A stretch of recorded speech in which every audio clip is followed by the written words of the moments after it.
Hey Jeff, I guess I'll just get this out of the way here. Do you guys have a good idea if Jamaris will be able to play tomorrow night? There's a chance that he will. It all depends on how he responds after what we did in practice today. If there are no setbacks, nothing, then most likely he'll play tomorrow. When you talk about how he responds, I guess that's just like how he feels physically. If there's soreness, if there are any kind of lingering issues. Soreness, swelling, anything that would impact him not being able to feel comfortable playing. He had a full practice today. I mean, he did everything today. What will he specifically bring to the team, Jeff, if he does play? He'll give us another ball handler. He's a shot maker. He's older, so experience, toughness. He can defend, leadership, all of those things. Jeff, Dan Oladapo gone 5 for 5 from the floor so far this year. Gave you some productive minutes against West Virginia. When in the games do you feel like Dan can make the biggest impact for you guys, and what does he bring to the floor exactly? Yeah, Dan played well the other night, did some good stuff for us. He's gotten better and better as he's starting to understand more what we need from him. We still want and need him to rebound at a high level. That's something that he's done throughout his college career. We need that to be part of what he brings to the table for us. But he's pretty good around the basket, scoring it. He's got a pretty good touch around there. Is getting more comfortable with the defensive schemes that we do. At Oakland, they played primarily zone. Here, playing man-to-man, which is what we've primarily done. Getting adjusted to that, getting adjusted to guarding away from the basket. Just those things. But I'm pleased with some of the things that he's done so far this year.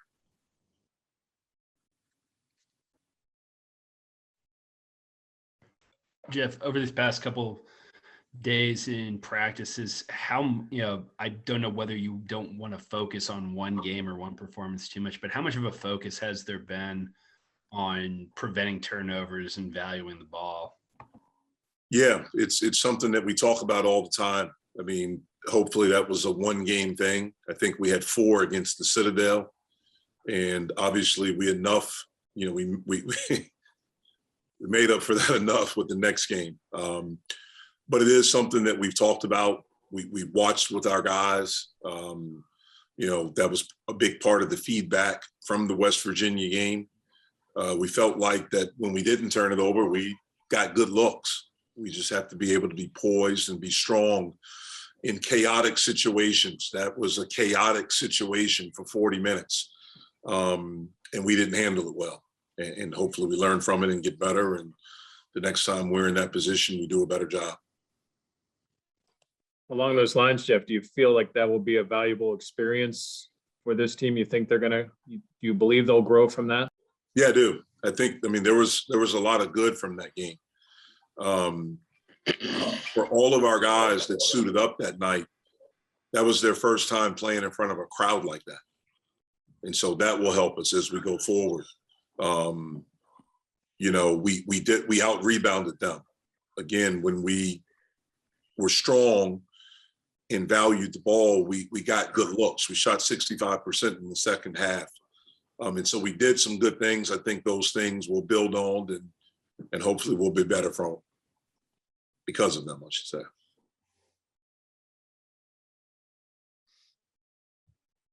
With a start like this, obviously a disappointing start to the season. I mean, what do you see from the guys or look for in the locker room or is there anything you say or do to make sure, guys aren't getting discouraged with the way this has gotten started? Yeah, we just got to, stick together. We have to, everyone has to do just a little bit more. Not a lot more, a little bit more. Excuse me. And we have to stay together. We've been playing with a lot of stuff going on, and it severely impacted us with what we had worked on for over a month in preparation for our season. And in a 4 or 5 day period, 2 of the mainstays from that were gone, and JB was already gone. And so that left us with 2 days of preparation to try to do something, to try to figure out, do we do something different, or do we kind of stick with what we've done up to this point, offensively and defensively, because of what we lost. And so we've tried to preach strength. We've tried to preach being together and fighting. I was proud of how we fought at West Virginia. I'm certainly not proud of the result, but I'm proud of how we fought. And like I said, I know we did some good things. Certainly, we need to get a win. That's the most important thing. And hopefully we can come out tomorrow and be worthy enough to earn the right to win. What do you see from Wilmington, Jeff, in your scouting so far? Well, they pressure the basketball. They're a little bit smaller, so they spread you out. They drive it, try to get paint touches. Their kid Sims has led them in score in the past 2 years. Is a good player. They make about 8 threes a game. And so, they're a team that's hungry, and I'm sure will come in here with a lot of confidence. And so, we have to be ready for the challenge. Jeff, you obviously can't comment on specific unsigned recruits, but I was curious in the 2022 class where you kind of go from here, what positions you prioritize, what skill sets you're sort of that you sort of have in mind and are looking for. Yeah, we want to get a guard, a wing, and a big, just like we talked about from the beginning. That was our mindset. We had 3 scholarships to give. And we want to get a guard, a wing, and a big. Jeff, how close is William to giving you more offensively? And what might just be a little bit off from him getting to be a more impactful offensive player? Well, I thought he played a tremendous game the other night. I thought his defense on Sherman was outstanding.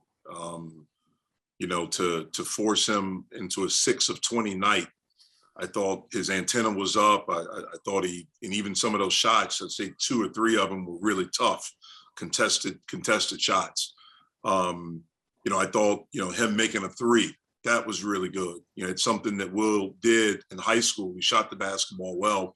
He has not done that here so far, but we see it in practice, and it's just got to translate to games as he continues to get stronger and continue to improve his handle, and hopefully he can start making some shots.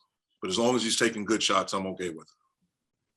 Jeff, you talked about the defense and Will's defense being better, but you talked after the first game. I remember you talking about the switches being off and guys not, kind of switching to the wrong shooter at different times. Did you feel like you guys did that better against West Virginia? And you see your guys communicating better to avoid those mistakes? I thought we did. I thought we were a lot better against West Virginia in that, if you take, it's a big if. You can say if for everything, but where we got hurt is transition. Where we got hurt is turning the ball over and giving them points there. I thought our half-court defense was really good that game. But unfortunately, it's not just a half-court defense game. It's a lot more that goes into it. But I do think we showed some growth there. When you talk with your guys about a game like that, how much do you kind of emphasize that where you look at and you all lost by 15, but if these things were different, then the outcome's maybe a little bit different too. How much as a coach do you emphasize that, or do you try not to get too caught up in those ifs? We're trying to get better. And so we just talk about the things that we can control, which are being strong with the basketball, making good decisions, understanding the personnel, and being able to execute that, who's a shooter, who's not a shooter, who to rotate to, who not to rotate to, not to leave a shooter to go to a non-shooter, a driver, and things like that, trying to make sure our ball screen coverage is correct. We're doing the things correctly. What we've tried to work on offensively in preparation? Are we able to execute it? And so there are a lot of ifs. Even when we win, when we've won, we'll talk about, we try to point out the things that we did well, the things that we didn't do. So hopefully we can learn and continue to do the things that we do well. We try to point that out too. When we went back to the feedback from West Virginia, I showed the things that we did well, when we did execute, when we did have poise, when we did make the simple play. Look what was open. Look, we got a good look. Sometimes we missed it, but we got a good look, as opposed to when we didn't do it, when we caught it and immediately dribbled the basketball instead of catching and seeing like we talked about doing. The chaos made us do that. And again, that's a credit to them. That's the way they played. It was unbelievable energy in the building. But yeah, I mean, we do that all the time, wins, losses, or whatever. We do it when we watch practice. I watch feedback from practice of, you know, if we do this, if we are able to execute this, this is what should be open. But we have to be able to do that in real time. Our sport, we can't huddle up after every possession or every play. We can't go back and talk about it. We can't sit on the sideline as an offense for, you know, when our defense is on the field talking about and looking at pictures or things like that. We can't sit in the dugout, you know, and talk about, like, you have to be able to do these things in real time. And so we watch tape a lot. We talk about these things a lot. So hopefully they become second nature for our guys, where in real time, we're able to make these plays, make these adjustments, and make these reads. Coach, with the two starters that you did lose, who's stepping up? Who is your on the court leader guy? Who is stepping up in the locker room when you guys aren't around? Well, Femi's done a good job of that. You know, other guys have tried to step up, but it's, I mean, those losses are big losses. I mean, JB was a big loss as far as leadership. Now it's been a while, so we were able to get somewhat adjusted, you know, to life without him. But we knew that there was a time where he would be able to be back. When we lost those other two guys, I mean, it's big losses. We had worked on a lot of things offensively, which is different for me in preparation for a season. I came into this season worried about us scoring because of what we lost. And so we tweaked some things that we were doing offensively to try to put this group and what we felt like were the strength of this group in the best position to have success. That was all good until 2 days before the first game, really a week before, when we found out Nike's injury, and now all of a sudden Ithio's out. So you come into this season where I felt like the strength of our team was going to be our perimeter and then John. And now all of a sudden we're down to one scholarship guard, one guard that can create. You know, those three guys that have been out, obviously Nike's out for the season. Hopefully, again, JB's back. Don't know about Ithio's status. It's uncertain right now. But those are three guys that have been out. They can all shoot the basketball from deep. They can all create offense. They can create things for other guys. They can all defend. They're all older. They're all experienced. So it's been a tremendous loss for us. And I think our guys have adjusted as well as we could in the time frame that we have. And again, I have seen growth. Now, it hasn't led to wins, and that's certainly deflating. But we all have to pick it up a little bit and to figure this thing out, but not go crazy, not feel like you have to reinvent the wheel, you know, so to speak. We just have to be good. Everyone has to be good. Everyone has to know their role, and everyone has to be able to execute their role in what we're trying to do. Femi, what did you guys learn about yourselves playing in that chaotic atmosphere Friday night at West Virginia? I learned that we can handle adversity. We all can come together and talk to each other when stuff is not going our ways, about foul calls and the fans. I learned that we can get together and play defense. I was watching the game over again. We played some solid defense, a little mental lapses, but we should be fine. Femi, where do you feel like you were mentally going into that game, and I guess especially in the early moments of it? Like, how much do you try to strike a balance between being engaged in the game, being hyped for it, but then not letting those emotions kind of get the better of you sometimes? Before the game started, I really wanted to play. I watched back in the day games when Gil was playing and just see the atmosphere and what type of brawl it was. And I felt like I was a part of it. So I felt like I was going to keep the same energy. And during the game, I felt the same way until I made the play. And I let my emotions get through. And that's when everything went downhill for me. But as a team, I felt like we did good. And just a little few mistakes that we were supposed to do. I mean, can you describe how difficult was it when you had those three guards, you have rotations, you have, guys that do certain things, and then to have them gone, how tough was it for other guys to have to pick up the slack, and how much better do you think you'll be Tuesday than you were Friday? It was tough because those are our three guards that we needed, and they all played a big role. One is a good scorer, one who can shoot the basketball, and one is just like a vocal leader and helps everybody bring together the leader on our team. And he's a good ball handler, combo. And it hurt us because we have new guys that had to pick up the slack and just building confidence, knowing that it's their time to hoop. So it was challenging. Did you feel like it was a significant difference when you went into the second game? You know what I mean? Having had a few days to really kind of practice with that same group after a few days? Yes, it was a big difference because when all together, we came together and we played and everybody was talking and they know their role. So they was expecting what to expect. So, yeah. Femi, I asked coach who steps up, who's the leader of the team, who steps up when the coaches aren't around, and he mentioned you.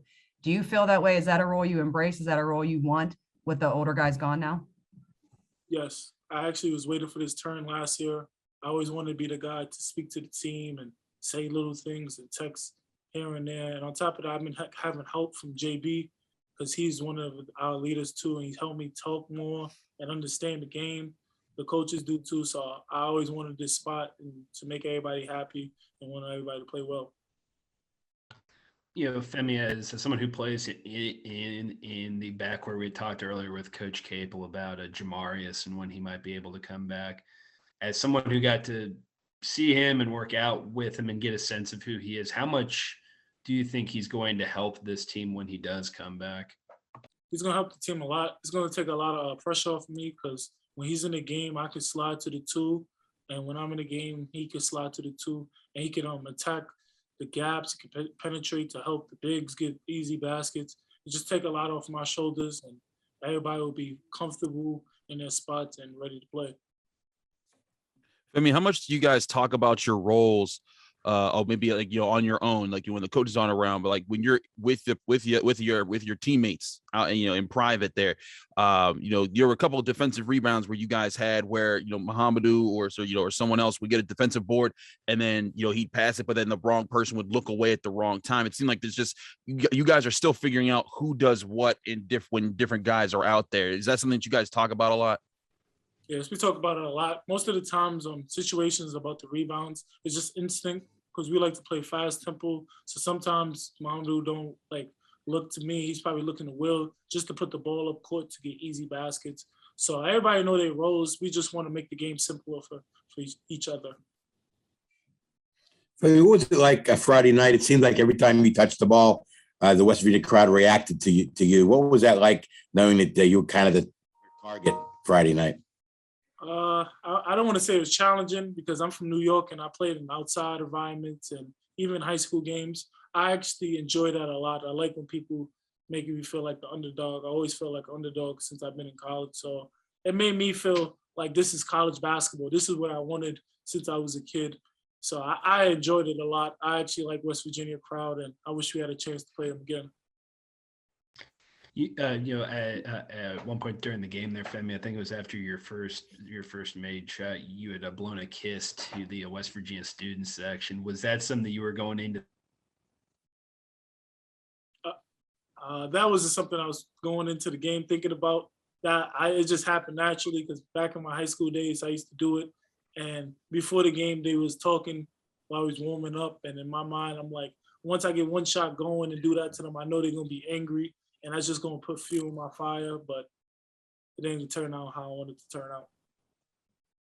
I mean, you said you kind of lost your cool a little bit, and you also mentioned you're a New York kid. What did that teach you? Because you have a long season ahead of you, and you're going to have a lot of bruisers probably. So what did that teach you, losing your cool, about moving forward?